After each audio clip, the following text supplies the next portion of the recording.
The Callisto Protocol is a new survival horror IP by Striking Distance Studios, and was released on December 2nd, 2022 for PlayStation, Xbox, and PC.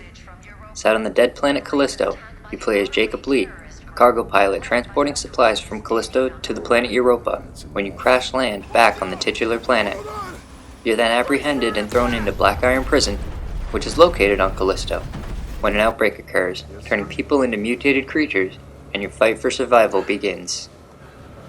Whatever you say. Grab him, too. Hey! What are you doing? Hey!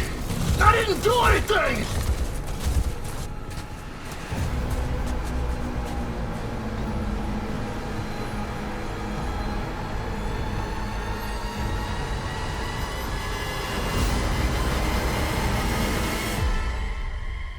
The story in the Callisto Protocol is fine, it serves its purpose, but is one of the weaker aspects of the game.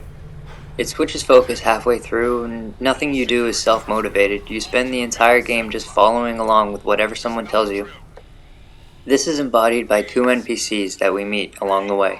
The first wants to escape, so that's what we want. The second wants answers about what's happening, so that's what we want next.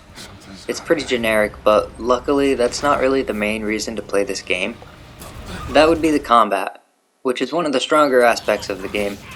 It has a steep learning curve and that might put some people off, but if you stick with it, the combat will eventually click, and you'll enjoy, or at least appreciate the game for what it's trying to do. The weapons in the Callisto Protocol are weighty and add a good amount of variety to combat. It's all just pretty standard weaponry. You have a baton for melee, various pistols, shotguns, and an assault rifle for range, and a telekinesis gauntlet which can be used to push and pull enemies or items scattered around the environment, all of which can be upgraded throughout the game to increase their stats or give them additional abilities to assist you in combat. The combat isn't perfect, however, and the system really feels designed for one-on-one encounters. This really shows its weaknesses when facing multiple enemies. The camera tends to snap towards the closest enemy, making crowd control rather difficult. I found myself fighting the camera almost as much as I was fighting anything else. It's not a difficult game, the combat just takes some getting used to. Even if you do die a lot, the checkpoints are pretty forgiving, so you typically won't lose much time. Unfortunately, the things you'll be using these weapons on aren't all that interesting.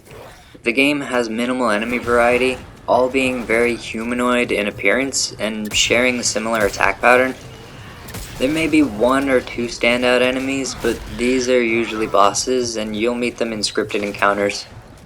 Speaking of bosses, I have to mention the final boss, so spoilers if you haven't played it yet. It sucks. The final boss really highlights the flaws of the game.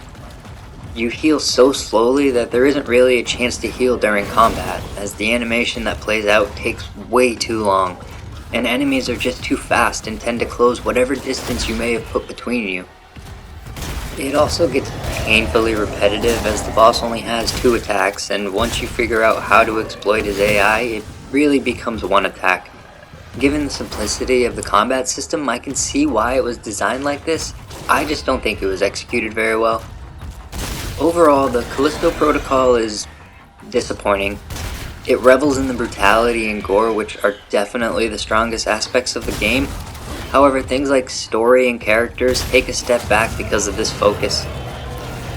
It's able to create great moments of high tension early with its strong environments, lighting, and sound design, but this gets thrown out almost entirely about 2/3 of the way through, which is really disappointing because it was so good at creating a tense atmosphere. I think the good outweighs the bad here, and if you're a survival horror fan, I would absolutely recommend giving this game a chance, just maybe at a discounted price. If you're really struggling with things, I suggest checking out the accessibility options to see if some of them can make things a little easier, and if that still doesn't help, just change the difficulty. It's okay to play this game on easy. So that about does it. Have you tried the Callisto Protocol? Will you be giving it a chance despite all the negativity? Let me know in the comments below. Nicely, please and thank you. And if you like what you saw in the video and want to help out the channel, be sure to like, share, and subscribe for more reviews in the future. Thanks for watching. I'll see you next time.